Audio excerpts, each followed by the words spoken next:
Hey, everybody, it's Tipsy Tuesday. Did I hit it? No. Who's ready for Tipsy Tuesday? What's it called when you do the chicky, chicky, chicky, chicky? Look how pretty! A fun weekly show where we grab our favorite drink. Salud! Diana! I say, it's nice. We take our bras off. Somebody just wrote chicken. And we laugh at people from around the world. Yeah, I want some cheese and crackers. Of course I do. Sometimes we even have guests. So put your jammies on. It's time for Tipsy Tuesday.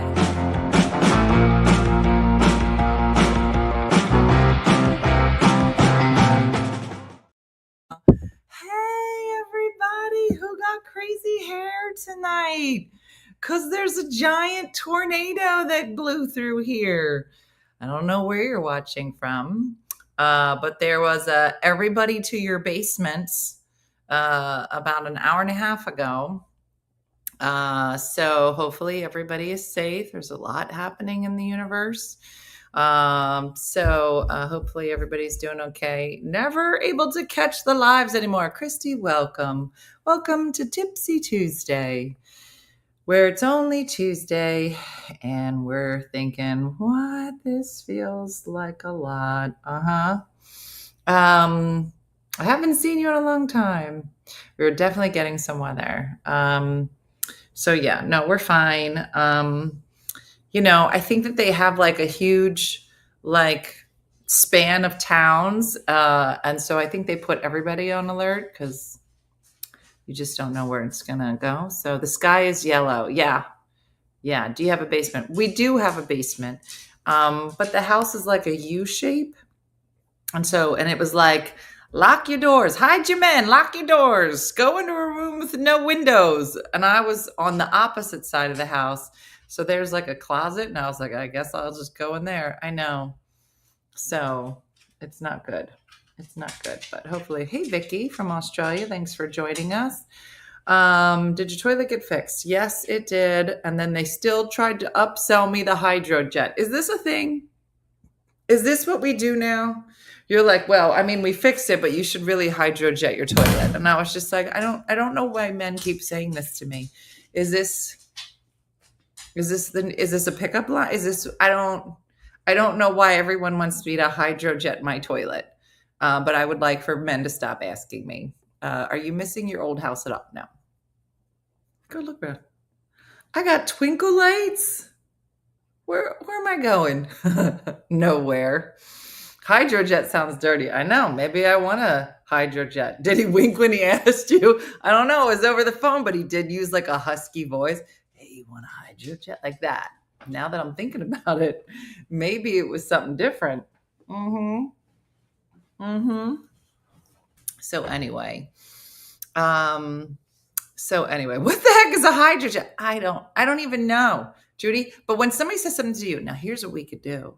We could refund you the full amount of what you've already paid, and it'll just be an additional $600. What is wrong with you? I don't even know he's like, there's a lot of grease in the line. I'm like, you're just saying words. You're just saying scary toilet words to make me think something, and I'm just not buying it, toilet man. I'm just done. I did ask Al the plumber to come, and he showed up 4 days too late. So I hydrojetted in college once. I am on YouTube somewhere in the universe. Is it not working? No, it says it's fine. I was like, please stop. Have you been hydrojetted? That's the new pickup line. We'll have to ask Michael about it. If he throws that line around with the ladies, maybe it's a thing. It is a total shim sham. So I can't. I do want to say that I was, before we bring Michael on, I was talking to Stephanie today, who has been with our little OneFunnyMother family forever. She was telling me a story about her and Nolan, the baby. And she was like, I'm so crazy today. I said, it must be something in the air. It's Kooky Tuesday. And she said, Dina, I've been bebopping all day today. She said bebop. And she's finished this whole story. And I go, quick question. Did you say bebop before you started hanging out with me? Because I'm almost positive Diana made that word up. She's like, no, but I think I've assimilated. And now, whenever you're just running from place to place, it's called a bebop. No real, you haven't accomplished anything. And you are just pinging from place to place. You're just doing chores for people and nothing fulfilling. That's just bebopping. So hopefully you're using it. Anyway, so listen, we are bringing back a favorite. You may know him from his appearance. I don't know, is it last year? I feel like it's like a year and a half now on the morning show. And I don't know if he knows it, but he's in the morning show intro. So we see him every day. He's that famous. But if you know him, you love him. So let me introduce you to his many, many accolades. So Michael Palascak is a comedian who grew up in, I know I say this wrong every time, Wabash, Indiana, the first electrically lighted city in the world. Fun fact, he performed on both The Late Late Show with James Corden and The Late Show with Stephen Colbert in the same year. In addition, his resume includes The Little Late with Lilly Singh, The Late Show with David Letterman, The Tonight Show with Jay Leno, The Late Late Show with Craig Ferguson, Conan, and a Comedy Central half-hour special is currently streaming on Paramount+. He was a top 5 finalist on Last Comic Standing, where one judge claimed, "My first impression of Michael was a great likability. This is a guy that could star in his own sitcom." That's a wonderful compliment. More of Michael's stand-up was released recently as a special on YouTube called He's Friendly. He currently resides in Los Angeles. He's a dad, and every Monday night he records a podcast after his kid goes to sleep. It's called I Just Got My Kid to Sleep. Should be listening to this. He's currently touring North America, and you can find out when he's coming to a city near you by visiting michaelpalascak.com. So let's welcome to the show one of our favorites as always, Michael Palascak. Hey, Mike. Hi. How are you? Good. How are you? I wish I was in the studio like last time. I know, right? That was so fun in the kitchen. I've moved since then. I've taken a lover. Oh, wow. Very good. Yeah. A lot of stuff has happened, Michael. Yeah, those are two big things. Those are two big things. So it'll be a whole new set next time you come visit. Are you coming to Philly anytime soon? Like not on purpose, no, but I don't think I have anything scheduled out east until the fall. Okay. I don't know if anybody comes here by accident. You're right. For sure. That is for sure. So tell everybody, where are you joining us from?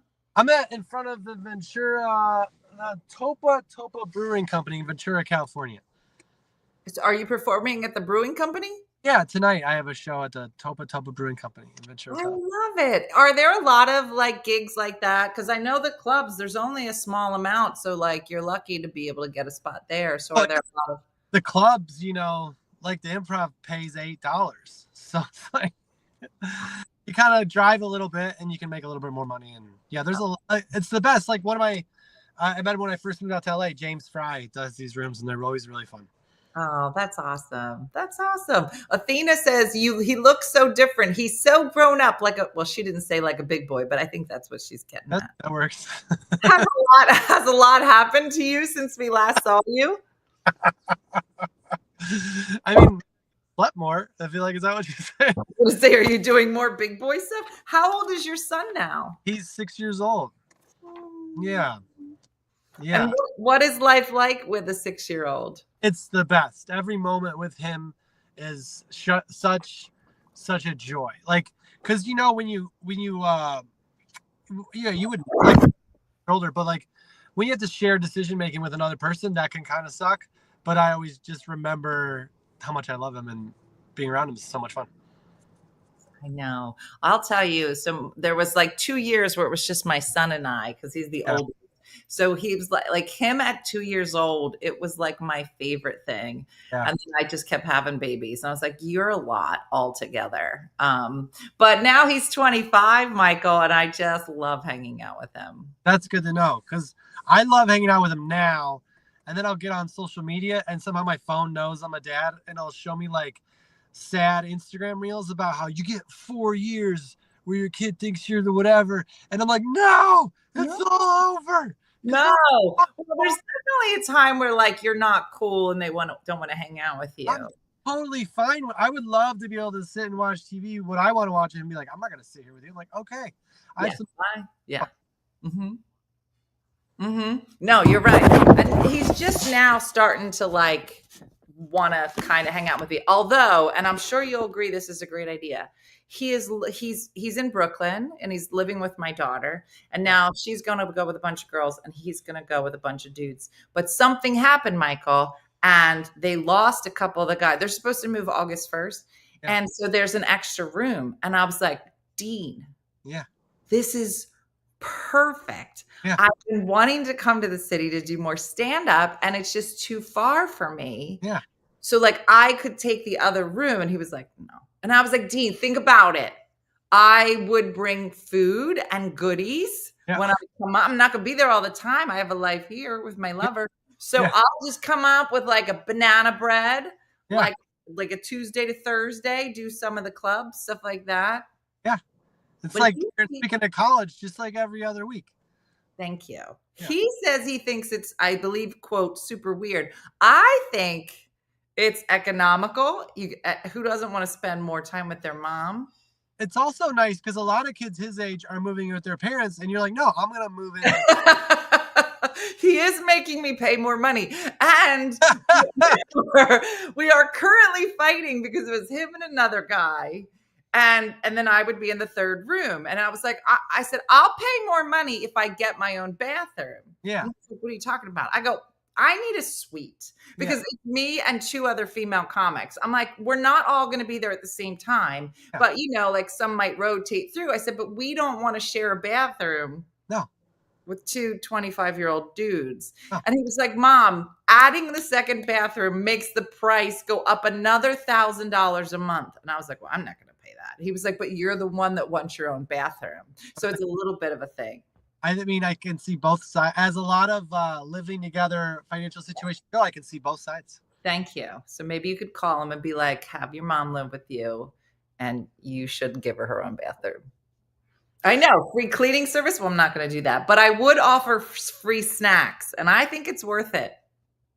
Are they like prepackaged snacks or like baking snacks? No, like I make a homemade banana bread, Michael.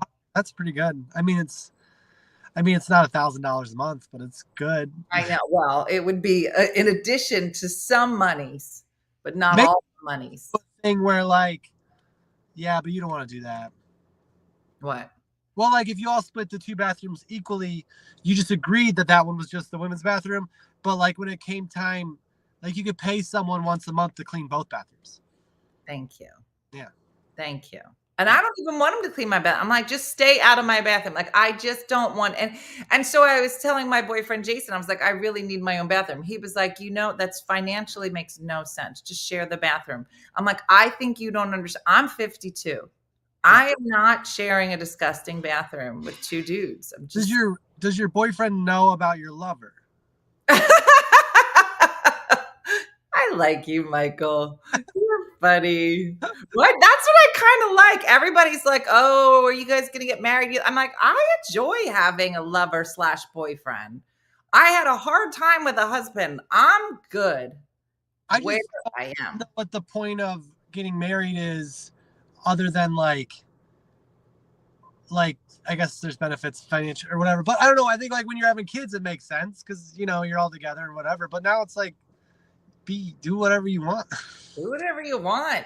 Take on a lover. It is a lot more fun than a husband. Figure out a boyfriend. See whatever. Whatever. I don't think it's too much. I think like I want my own bathroom. I want my own room. You know, I can see both sides. Let me ask you this, and I don't know if you're in a relationship right now or not, but how do you feel about sleep divorce? What's sleep divorce? Sleep divorce is like, say you're married. Yeah. But a lot of people choose to do be in separate bedrooms. So you would have your, like if we were married, you would have your own bedroom. I have my own bedroom. And some people do it because like maybe you snore too loud. Maybe you have a CPAP and I'm like a really sensitive sleeper. Other times it's like maybe you work shift work and you don't want to wake me up. But some people say that it actually, like it used to be, like when I was younger, if you were in separate bedrooms, your marriage was over. But a lot of people say that it actually like makes things a little sexier because you're like, oh, you come into my house tonight, like that.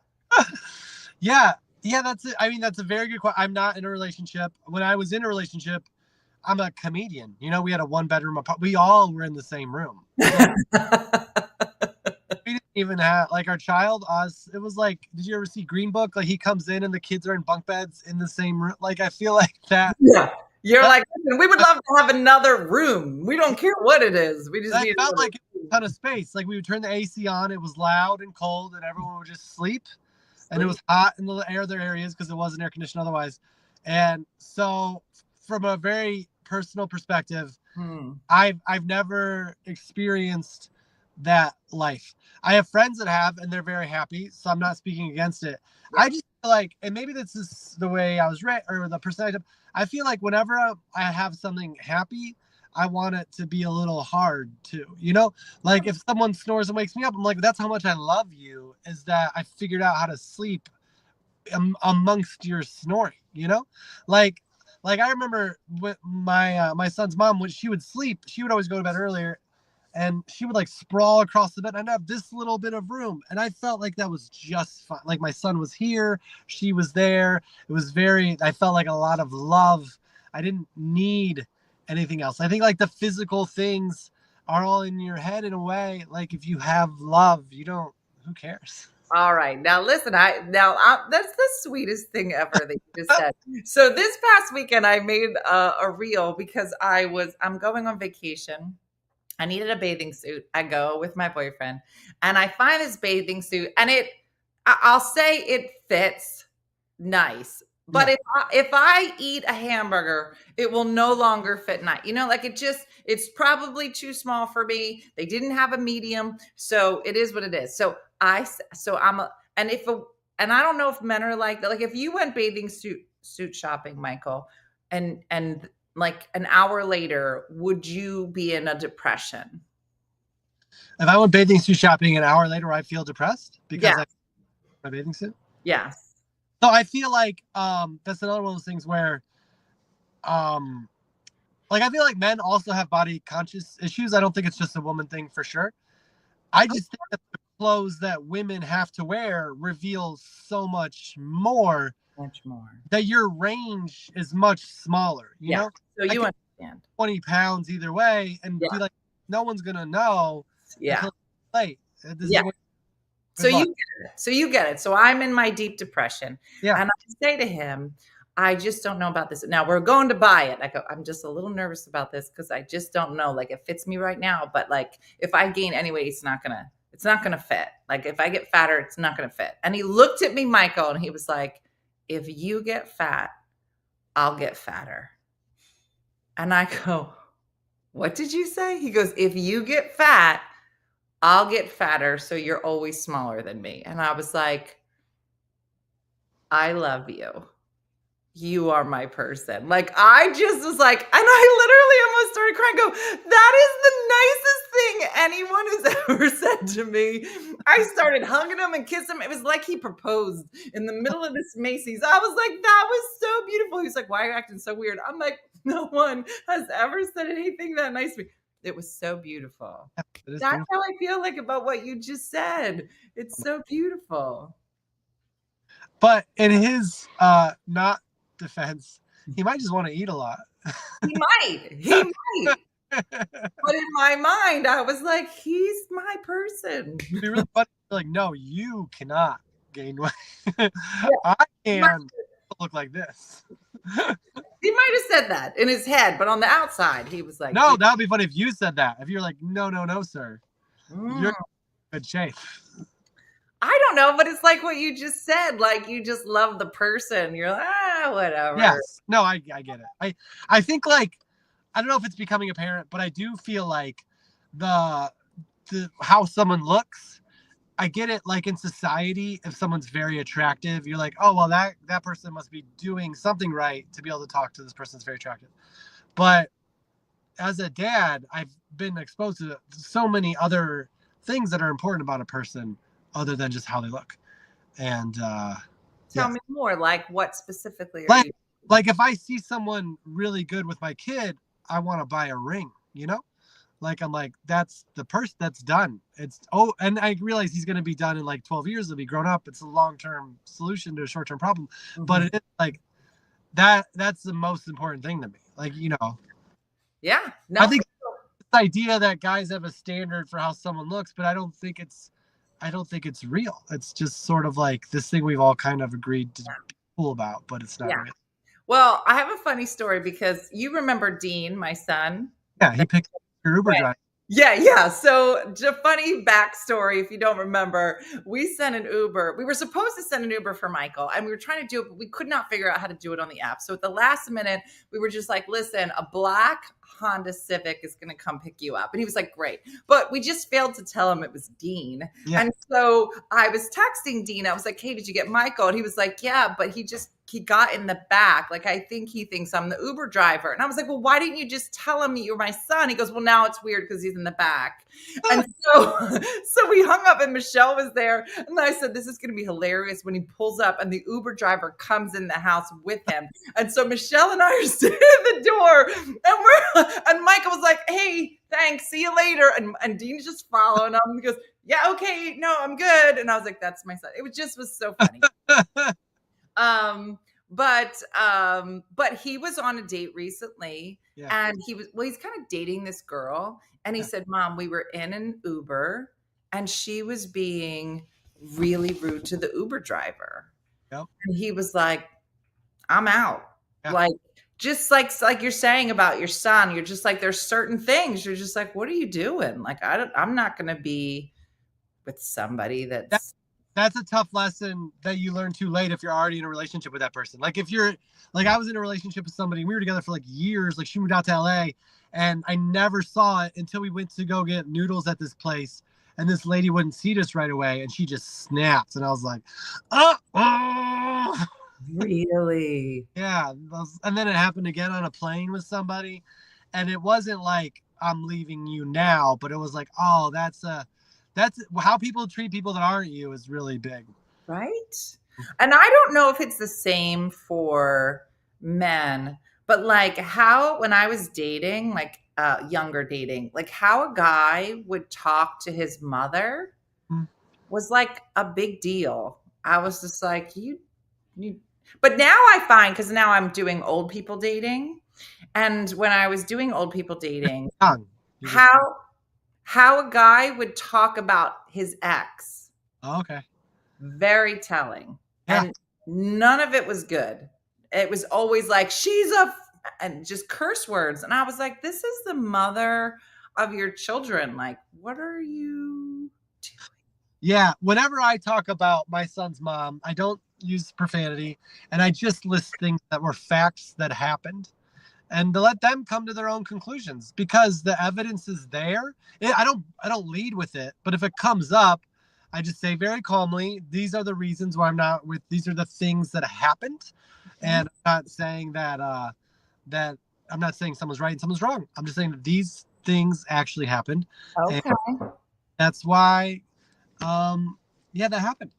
What was I guess? Oh, the mom thing. I read that in a book one time.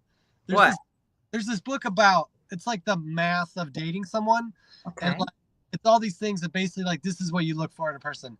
And one of the things is someone has a good relationship with their parents. That's a good sign. And if they have a bad relationship with their parents, that's not a good sign. And I get there's people that have bad parents that might not be worth talking to. Yeah.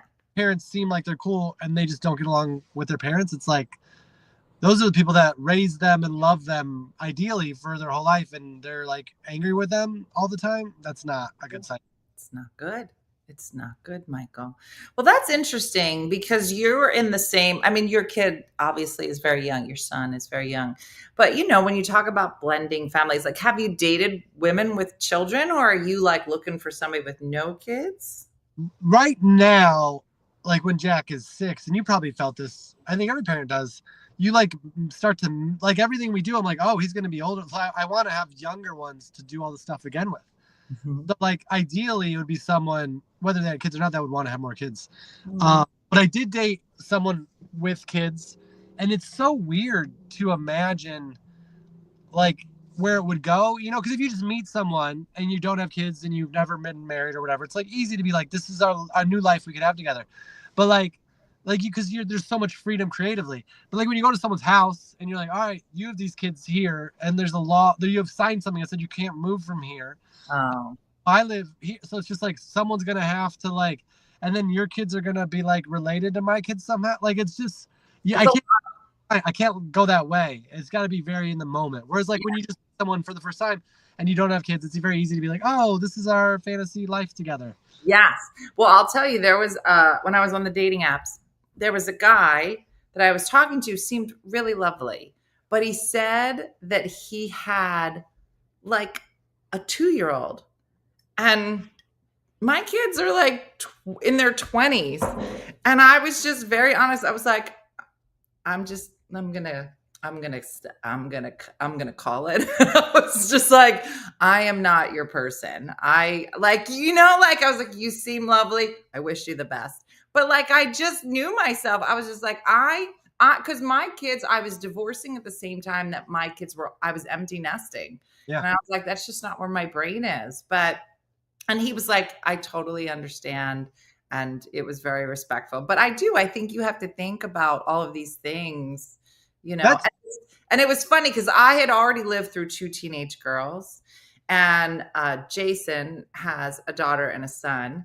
And so, you know, we're all blended now, but I was like, I'm fine. I've already lived through that. Like, there's nothing any of your kids are going to do that's anything worse than what my kids have already. I'm like, I'm golden.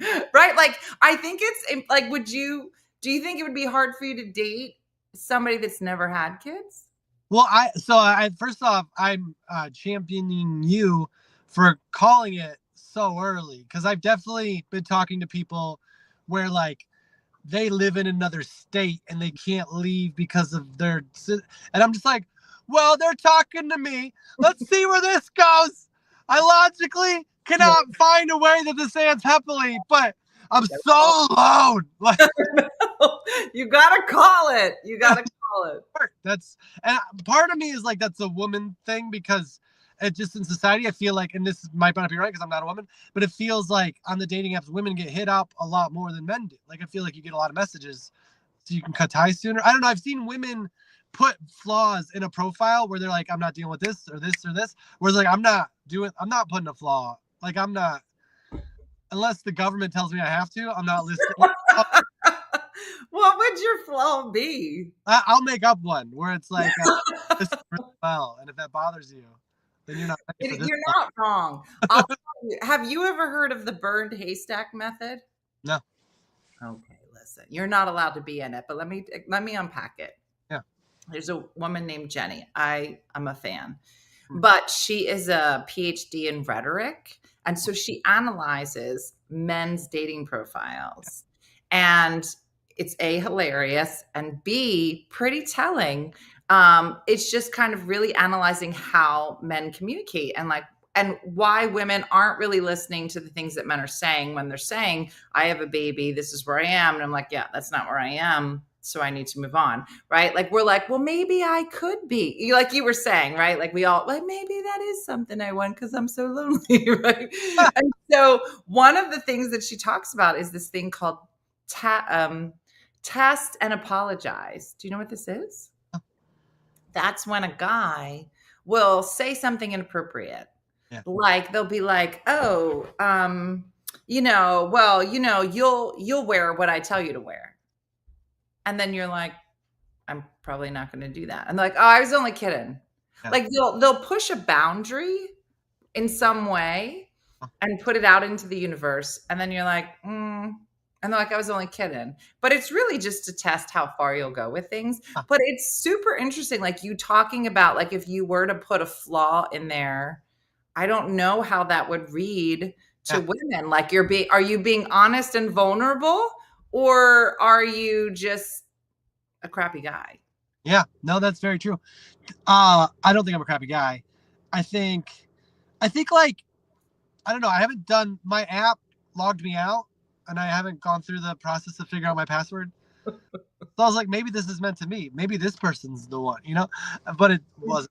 But to answer your question earlier, I would definitely date someone without kids if they were good with kids, like if they wanted to have kids. Okay. Because I feel like, and this is also maybe a gender thing, I feel like my son is 6, and if I met someone and we got married and had kids, like I feel like a kind of an easy blend of like, you don't have to bring a whole nother family with you. We can just all be a new thing, and that'll be fun for him. It'll be fun for me, and hopefully, like, obviously she'd be into it if she dealt with it.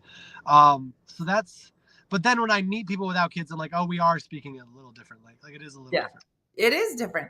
Now, somebody just said, I don't think that Jenny would like his t-shirt. So your t-shirt, everybody's been talking about your t-shirt, and I know there's a reason. So tell everybody. For sale online. I didn't wear them to sell them. It's a really comfortable shirt, and they're for sale on my website.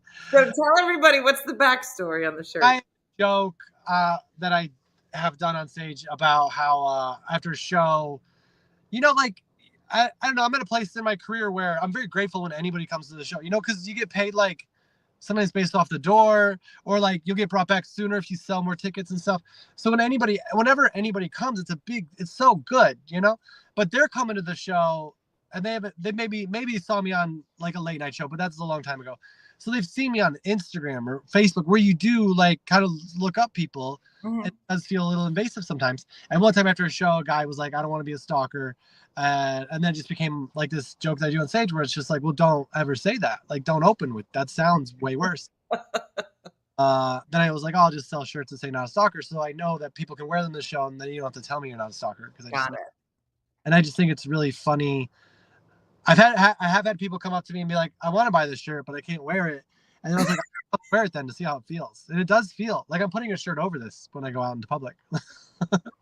You're so funny. So there's a bunch of ladies in the chat saying that they're very picky.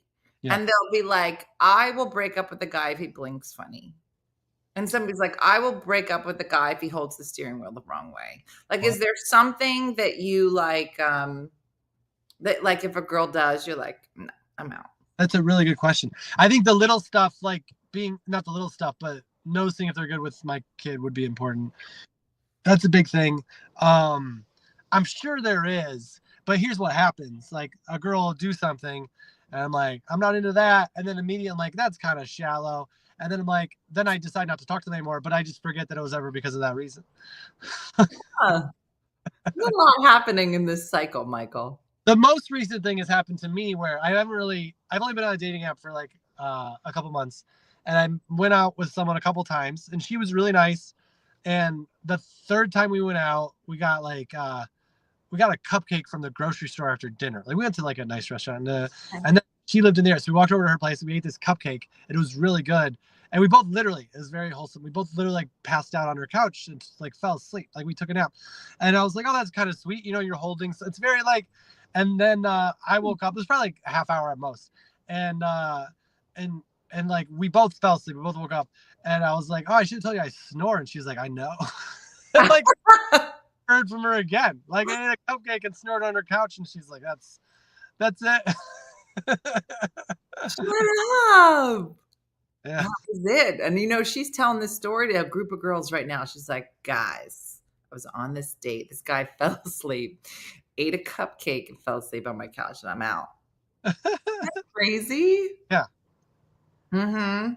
It is. It's funny, like the things that you're just, and then you start to think, am I too picky? Am I the weirdo? Like, I think there's a lot of times where you have to say to yourself, am I the weirdo? Well, I already know I am. And that's a step. I know from other relationships that people have told me that I am, but they're fine with it. So I don't worry about it. But what I have heard in that book that I read, and I don't think it's true necessarily, but I think it's helpful, is like you can really mathematically only look for 3 things in a person before you get one in the human race. Okay, tell me. So like it recommends picking things that make a good long relationship, like looking for someone who's very easygoing is like one of the things. Okay, that makes sense. Looking for someone who doesn't need like thrills in their life is also another good thing. Like someone who's like, oh, we got to go to this nice restaurant all the time, like the new place all the time, or like we got to go on vacation, like that. Hard to keep up with, and I don't know the rest of it. But I think I don't know what I think. Like it is. What's the third thing? I don't remember. I gotta look up. I'll text you. Uh, but it was like, it opened with this story about this guy who was Catholic. And so he's like, oh, I got to marry someone who's Catholic. And then he's like, I like sports. I got to marry someone who's athletic. And then within a couple of years, they were divorced because the real stuff that mattered didn't lead to a long, happy marriage. That's like just, if it was a painting, that would just be the background. But what's the front look like? You know? Yeah. Well, it's so funny because as a comic, I'm working every weekend. So our date night is usually Monday or Tuesday. And then I got to rush home and do Tipsy Tuesday. But almost, and we're actually renovating this carriage house behind us. And so every Monday, our date is us at Home Depot. That is our Monday night date. And honestly, I love it. And then if he takes me to Trader Joe's and gets me the gluten-free strawberry cupcake, and then we go to the parking lot and then we pop the trunk and then we sit on the back and just eat strawberry cupcakes, I'm like, this is the best date ever. Like it's like what you just said, where it's just like simple and you just love just spending time with that person. So I don't know what the third thing was, so I can't speak to it, Michael. No. Sounds pretty good. I think it is like, that's another thing I've realized, because I am a comic and I travel every weekend, right? So when I'm hanging out with someone, to me, it's like such a big deal. Like last night was the first night Sunday night was the first night I was in LA, and I didn't have my son, and I wasn't getting on a flight early the next morning in like 3 years. Because he's just always with me. And so I gotta like pay for someone to watch him if I go out or whatever. So like when I'm spending time with a person as a comic who works weekends, it's a big deal for me. But to them, it's like that's their every weekend. And that can be the disconnect a lot of time too, of like, oh, I really like this. I gotta be careful not to like let her know, because that seems crazy to not talk to real people only once a month. So that, I mean, I love my job and I would never not do it, but that is that can also lead you into relationships that aren't necessarily right, because you're just hanging out with someone who's free on a Monday or Tuesday, and those people have jobs. And that's not, like you can go out till 2 a.m. on a Monday. Yeah, long term, that's not good. Yeah. It says, tell Michael we are good at charades if he can act out the third thing. So we were talking, Michael, like, so when you hit menopause, which, eventually you will, you just get real foggy and you just can't remember things. So most of our shows now are me going, guys, what's the movie with the guy who has the horse? And he was in the movie with Brad Pitt. Like most of my shows are just charades. That's where we are. I love it that you're blaming menopause, but you're also drinking while you do this.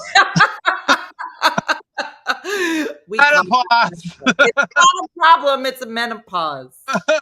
That's what it is. So tell everybody about the I Just Got My Kid to Sleep podcast. So when did you start doing that? So that's another like comedian thing, right? Where it's like this is something like this where you can really, like, I would post stuff on social media and it would be great. But I really felt like if I started something like this, like a podcast, and if people listened to it or watched it, then if they still watched, like if they still liked it, then they would definitely want to come to a show. And that's like what you want, So I had a couple ideas, and the time that I knew I could do it was when Jack, I guess, was like 5 last year. I was like, oh, after he goes to sleep, I can do it. And I just thought it'd be funny to call it I Just Got My Kid to Sleep. So I get my kid to sleep. Usually I fall asleep for an hour also. And then I sort of stumble into my bathroom. Sometimes my eyes are actually red because I fell asleep with my contacts in. And then I just talk about whatever, like you do when your brain is just like, it's not menopause brain, but it's like, I just got my kid to sleep brain. One friend described it as like leaving them a really long voicemail. That's I talk about being a dad some, but it also is just kind of all over the place. Like a spider was in my bathroom last night, so I told people how I get rid of spiders the best way. And that was kind of the focus. It's really not something you should listen to or watch unless you're doing another thing too. Like I would not want to waste your I titled one something about how like nap hacks, because I talked about it for like 5 minutes, and someone got really upset in the comments because it's like that's just like one thing in this hour thing. I'm like, yeah, I don't have a focus. I realize a podcast might be successful if you're like, this is what it's about, but I didn't really start out that way. Let me just put your mind at ease. We did an entire show today about Roy Rogers' horse and I don't even remember the horse's name, Yeah. but he died, and it was stuffed, and it sold for $266,000. Wow. It was pretty much the show, and then toilets. So if that makes you feel better about the show you're doing, I hope it does. Thank you. I appreciate that. That's what I realized too, because as stand-ups, we know when I go on stage, there's an expectation I'm going to make you laugh. And I think most people know that a lot of it has kind of been navigated before, even though some of it might be more in the moment. But with podcasts, I feel like there's no expectation like that. So I never feel bad, Good. but I never had anybody tell me it's bad. I've just had friends look at me with like a knowing look and be like, so what are you doing? Like, I'm like, listen to it for a little bit. I'm like, it might not be for you. Probably not for you. You shouldn't listen. It's just me sitting in my bathroom just talking to myself. To everything. Yeah. Yeah. So Now, do you, just out of curiosity, because how old are you? I'm 43, but don't tell anybody. 43. Got it. Okay. So we're about 10 years apart. Do you know who Roy Rogers is? So I just know because I went to his restaurant when we lived in Buffalo, New York as a kid. Like it was like a mall restaurant. But do you know who he was? Well, he was like, I assume he was like a cowboy guy. Oklahoma City, Roy Rogers Airport. He made cowboy movies. He did. He was an actor. Okay. Okay. And he had a horse named Trigger. Oh, I was going to say Silver, but that's not. Yeah, no, it was Trigger. And the Smithsonian, after they wanted Trigger's body to put into the Smithsonian, he said, no, I'm going to put it in my own museum. And then it went under, and then it was sold to somebody, and now he's in Missouri. He could have been in the Smithsonian. I think if the Smithsonian ever calls, I'm going to give them whatever they want. That's what I'm saying. I'm like, Roy, you had an option here, and he did not take it. Just put it in the airport. But there's so many options. We didn't know where he was. And so literally the entire show this morning was talking about a dead horse that Roy Rogers owned. And that the fact that do you know how much somebody paid for his saddle? I'm going to say $50,000. $368,000. More than the horse. More than the horse. And there's a guy who's like, guys, I'm sitting on Roy Rogers' saddle. Yeah. I need $300,000 for that. I can see that because the horse, that's like a lifestyle choice. You can be a normal person and own the saddle, but if you buy a stuffed horse, you got to put that somewhere. Well, that's what I said. You know how they put those reindeer on people's lawns for Christmas? I'm like, what are you doing with your stuffed horse? Just got to be in like a little cube that you can look at. Or I think it's weird. Well, he spent a lot of money, so I feel bad labeling like that, or her. It's probably. I'll say it. You don't want to say it, but I have 10 years on you, and I'll say it. It's weird. It's weird. And you know what's even weirder is that I did an entire show on it, and I Googled. Let me just say, Michael, and I don't know if you see this with your podcast, but the stuff that I Google, if somebody was to look at my Google history, I would probably be in jail. Oh, okay. We do different podcasts. There's something wrong. If somebody looked at my Google history, they'd be like, there's something wrong with this lady. Well, also, I think you have better technology than I do, because when I'm filming my podcast, I guess I can go on my computer and Google stuff. Most of the stuff I Google is my son being like, let's see what the boss looks like at the end of Luigi's Mansion. Well, somebody asked earlier, do you ever, and I did find myself doing this, do you ever find yourself watching Jack's favorite shows when Jack isn't there? I want to. Like when he was younger, we would watch Peppa, and he got to an age where he could remember episodes, and he'd request them by name. And I know we're binging this right now. Like we're on season 7. You're only gonna be this age for so long, and I can't watch these without you. But I want to finish. I want to see where it goes. Yeah. I would be in the car singing at the top of my lungs some of like Bob the Builder, and I realized there were no kids in the car, but I knew all the words, and I was like, this is who I am now. I like some of the show. Like I like Bluey. We've been watching more Looney Tunes, but I don't know if you experienced this. It could be the best TV show ever. I'm asleep so fast. Like he sits next to me. It's been trained into me. Like I have to be really well rested to not take a nap during his show, because he's there. He's taken care of. He likes this. He's fine. Paw Patrol. I'm out. And I get upset later because I'm like, I don't know we experience. We've been watching Sylvester and Tweety Mysteries, which is like an old show, and I'm like, I never know how they're ever solved. I know how to begin and then I'm out. Denise just asked, which Paw Patrol is your hero? Mine, I've been told by my son, is Rocky because my favorite color is green. My son's favorite is Chase. I don't know what any of these words mean. Yeah, they're relatively new, but Rocky is like a more recycling dog, and Chase is more like the police officer. Do you know what a Teletubby is? Yeah, that was like after my childhood, but before Yeah. my. Yeah, that's what my kids, and it was Teletubbies. the dumbest show. A joke when I was old. Like my younger brother has like a Teletubby adult Halloween costume because it's like a funny thing. I wonder if people, like, even just listening to the two of us, are like, what are they actually talking about? Well, this was just good about your show is you have a guest, so no matter what, we have like a guest host chemistry that people will like feel not alone while they watch. That's what I mean. Yeah. Yeah. Oh, No, there- you definitely blend in easily with what we do. So it's good. Because you get like there's not a point. Well, yeah, for sure. I think that's my whole thing as a comedian is like the point is to just be interesting or funny. So what's next for you? So tonight you're at this brewing company. Oh, brewing Mhm. company. Yeah, so that's tonight.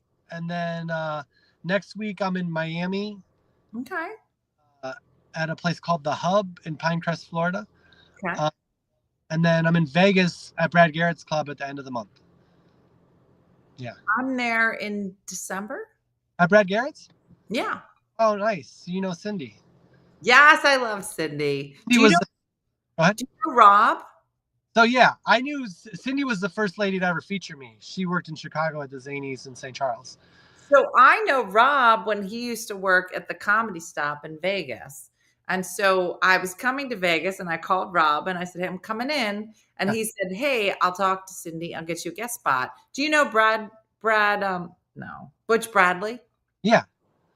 So I see Butch Bradley. Michelle and I go to Vegas. We do a guest spot at Brad Garrett's. They don't do guest spots. That's like an honor. It's like Seinfeld and you. So we do the guest spot at Brad Garrett's, and then we go see Butch Bradley. And Butch was like, what are you doing in town? I said, well, Michelle has this conference, but we just did this guest spot at Brad Garrett's. And he was like, what are you talking about? I go, we just did it. We just left. We just did a guest spot. He goes, nobody gets a guest spot at Brad Garrett's. I go, well, I just did it. And he was like, that's unheard of. He was like, look at you just walking into Vegas being like, oh, I just did a guest spot, Brad Garrett's. And so then I just did my first week in December and there was 80 of us that showed up. So all of these people showed up and we did a show at Brad Garrett's. And then I think I'm going back in December. So that's so cool. Yeah, that's kind of, I used to do the Improv when it was there. Mm-hmm. And then Brad Garrett's opened up and eventually I got to work there. And, it's a long week for a comedian. Yeah. And I remember last year I was there on my birthday and about day 2 or 3, someone asked me how I was doing. I was like, it's really bad. I'm so bored, which you never get, like, especially as a parent, because you always have something to do that feels like, I just think. But there you're just like, okay, I have a show in 4 hours still. All right. Yeah. And then after the show, it's like, okay, I have over 24 hours before I have to do anything. Yeah.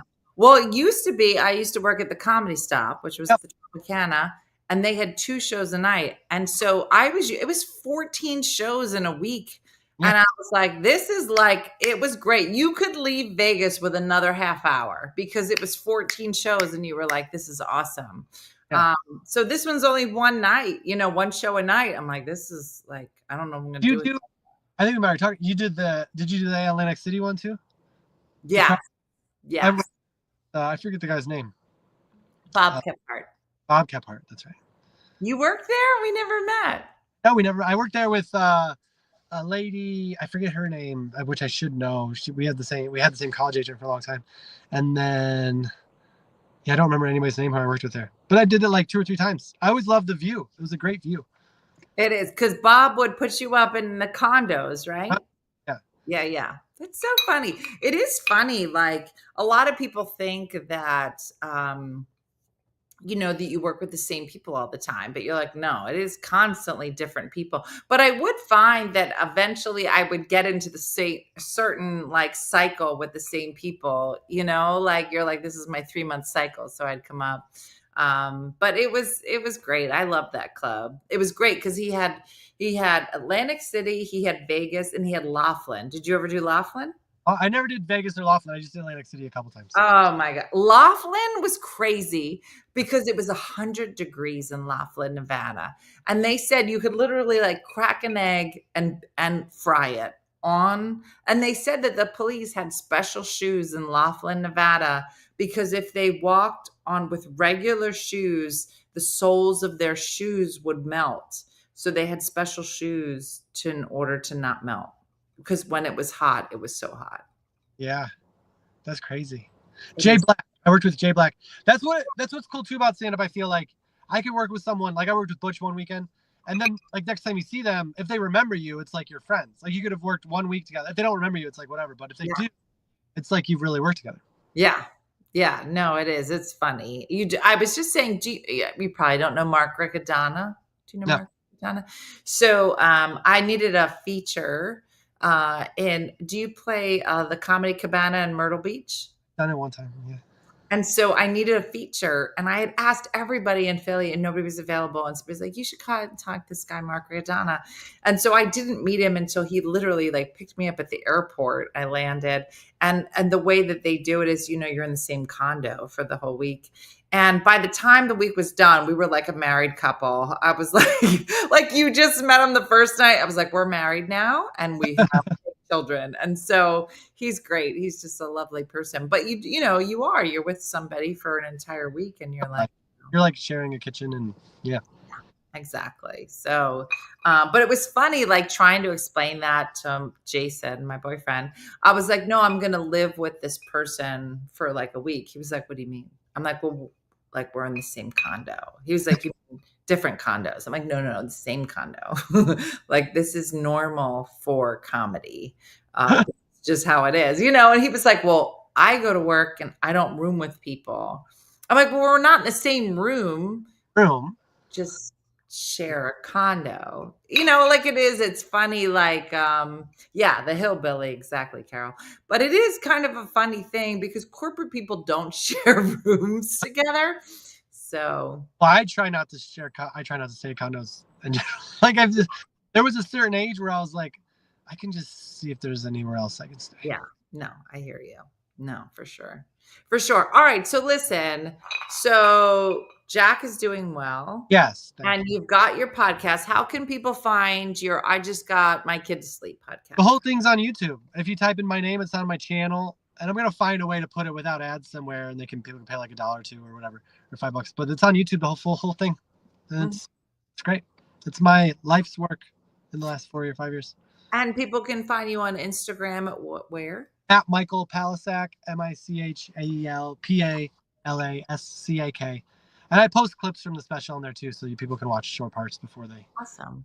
And hopefully I'll get to see you when you come through Philly. Great, I'll let you know. You can come see my new pad. I have like 5 dogs. It's got sparkly still 2. There's 2 dogs. Probably the last time you saw me, I had 3 dogs for one of them. I'm sorry. That's a sad question to ask people. It is a sad question, but that's okay. So I'd love to catch up the next time that you're coming through. Tanya said, love to see you again, Michael Palascak. Your favorite here for sure. So thanks for being here and good luck tonight at the brewery. It sounds like a fun night. Yeah, I'm really excited.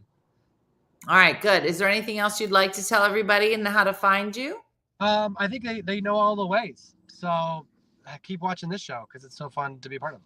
Thanks, Michael. So Michelle just posted Michael's YouTube link, so you can find him there. You can find him on Instagram at Michael Palascak. So thanks for being here, Michael. It was a pleasure. I'm glad we got to have you on tonight on a Tipsy Tuesday. It's a different vibe on Tipsy Tuesday. It's just like whatever. Yeah, I know because I was in the morning last time. Yeah, no, for sure. Stephanie said he's a cutie. Oh, that's nice. Look, you have a lot of fans. So make sure you check out Michael's schedule to see if he's going to be in your area. Miami is coming up. Any other cities coming up? Kansas City in August. There's another one in August. I don't remember. I'm doing Chicago fall, and yeah, that's all on my website. All right, good. All right, well, be sure to check out Michael Palascak coming to your area very soon. I'm sure we'll have him back on in the fall. Maybe we'll be in the same place at the same time. It'll be very exciting. Thanks for being here, Michael. It's always a pleasure. Yeah, same. All right, have a good time tonight. Thanks for being here. Bye-bye. All right, so listen, everybody, thanks for being here. Tomorrow morning we'll be live on the morning show. I'll be bebopping, as Stephanie says. I have one day left before we leave for Bermuda, which is our vacation. But I'll be live Thursday. Friday I'll probably be in the middle of the ocean, so I'm not sure that I'll be live.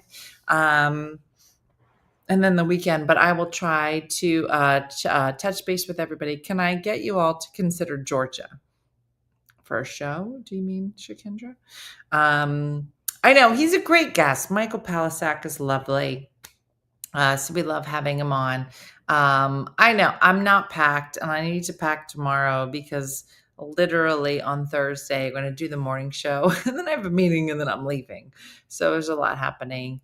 But thanks for being here, everybody. And thanks to Michelle for putting together a great guest tonight. But Michael is amazing. So do yourself a favor, look up Michael Palascak and find out when he's going to come to a club near you. When his dog drop off. So we actually found one of Brooke's friends is going to come and stay at the house. So it worked out pretty well. So that's great. Do you tour with the other two anymore? Nope. No, it's just me now. And sometimes Dean and my mom and all the things. So, but I really need to finish the book. Don't tell Shakendra because then she's going to be real dramatic about it. But either way, thanks everybody for being here. Thanks for watching tonight. And many thanks to Michael Palascak for being here. So have a great night and a blessed night. And I look forward to seeing you guys tomorrow morning. Thanks for watching. Bye-bye.